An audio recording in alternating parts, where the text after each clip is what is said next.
Ciao a tutti ragazzi e bentornati sul mio canale. Oggi facciamo insieme una nuova operazione. Cambiamo l'olio dei freni alla Fiat Tipo. E come lo facciamo? Lo facciamo inserendo l'olio da sopra e spurgandolo da sotto fino a quando non è defluito completamente. Dunque, vediamo come si fa. Allora, per prima cosa, ovviamente partiamo dalla ruota posteriore e mettiamo la macchina sui cavalletti e leviamo la ruota.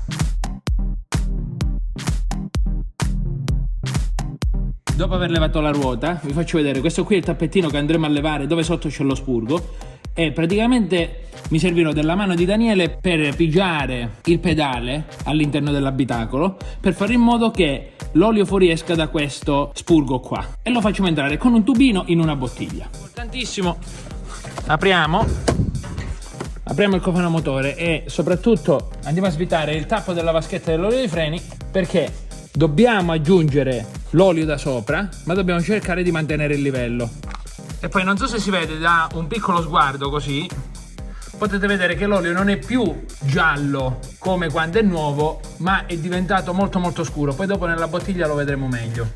Adesso ragazzi andiamo ad aspirare l'olio che sta all'interno della vaschetta e ci mettiamo dell'olio nuovo, in modo che il primo olio che andrà a finire nei tubi, quando noi faremo lo spurgo, sarà subito quello nuovo. Quindi prendiamo una pompetta, ma noi in questo caso siamo pompetta muniti, voi anche con una siringa o con una qualsiasi altra pompetta che insomma che potete riuscire a tirare questo olio qua, utilizzate.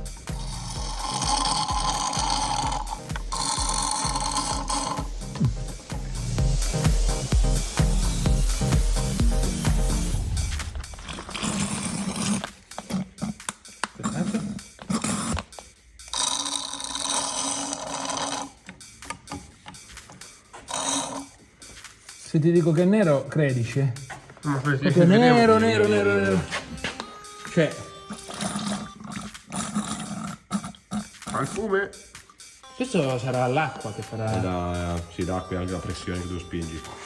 Lo spingi nebulizzi. Ecco qua. E adesso andiamo a mettere l'olio nuovo.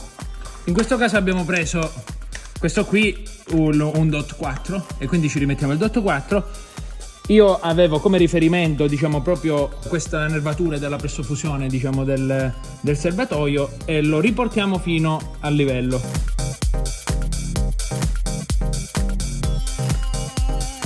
Ovviamente già dal colore vedete che è tutta un'altra storia rispetto a quello che abbiamo levato.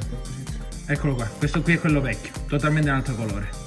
Allora, innanzitutto utilizziamo una chiave da 11, ci mettiamo pronti qui con la chiave e inseriamo questo tubino sul portagomma. Ok. Allora, importantissimo, mi devo coordinare con Daniele che sta in abitacolo. E come facciamo? Praticamente Daniele farà molte pompate con il piede fino a quando non si indurirà il pedale e poi mi dirà di poter aprire qui con la chiave lo spurgo. Appena Daniele sente che il pedale sta andando verso il fine corsa, mi farà cenno di fermarmi e io richiuderò.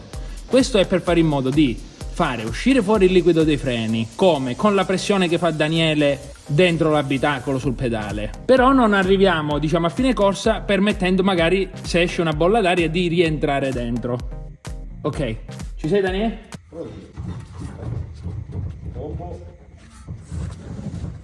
Apri. Vado? Vai. Ecco qua. Vedete che sta uscendo? Chiudi. Ecco qua. E non è uscita nessuna bolla d'aria.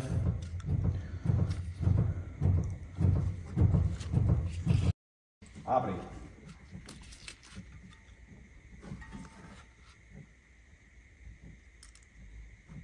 Chiudi. Ok. Vai, apri.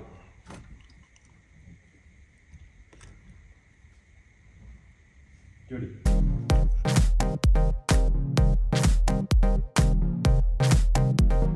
Ok, basta, perfetto.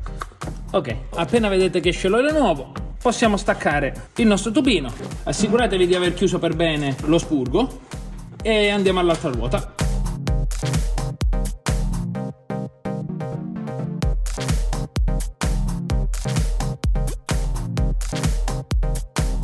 Ovviamente facciamo lo stesso lavoro pure sulla ruota destra ed è inutile che vi facciamo rivedere sempre diciamo la stessa operazione, facciamo la stessa cosa sia su questa che su quelle davanti.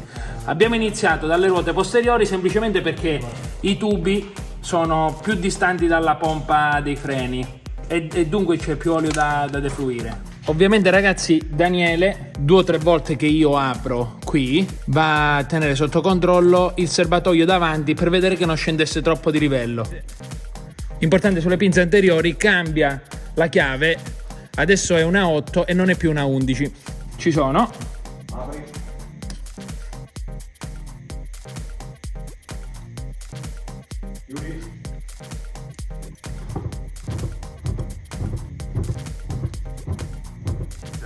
Adesso che noi abbiamo fatto lo spurgo su tutte e 4 le pinze, andiamo a reinserire l'olio nuovo qui dentro e facciamo il livello esattamente come l'avevamo trovato.